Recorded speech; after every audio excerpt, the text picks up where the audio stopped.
Good morning mga ka-modifier. Meron tayo ngayong gagawin na naman na isang Bluetooth speaker na i-modify natin para mas lalong gumanda, lumakas. Ito yung kanyang skeleton. Binaklas ko na. Yan. Tapos kanyang speaker. Ito yung original niya na speaker mga ka-modifier. Maliit lang siya. Mahina lang. At ang ipapalit natin ngayon, ito kasi mga nasa 30 watts lang to mga ka-modifier.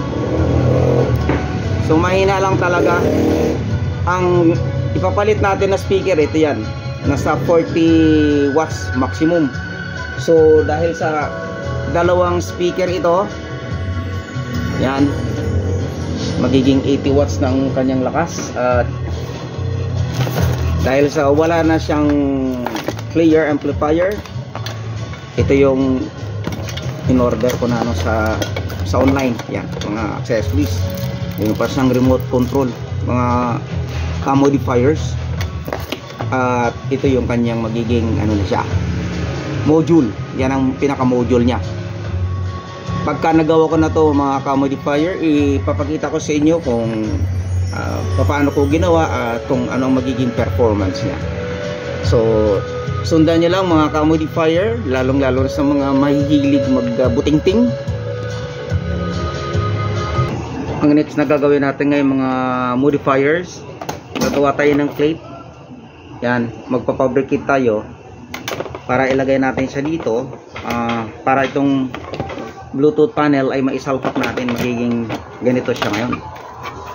Yan, dahil sa maliit kasi yung replacement natin na Bluetooth panel, so magpapabricate muna tayo ng plate na kung saan dito natin sa ididikit para magkasya sa dito mga modifiers.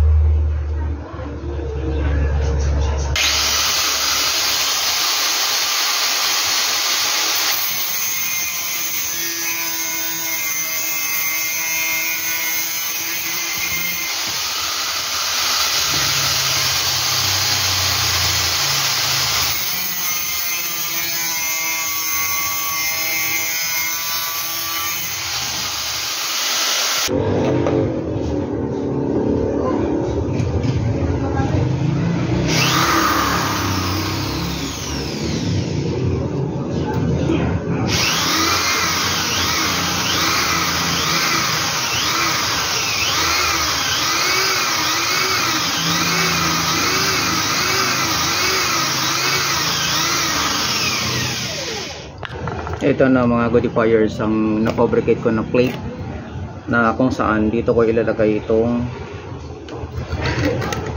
Bluetooth module. Yan. So ganito na siya mga G-hoppers. Pagkatapos nun, ilalagay na natin siya sa dito sa kanyang casing.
So ganito na mga modifiers, ganito ang magiging itsura ng ating bubuoy na speaker.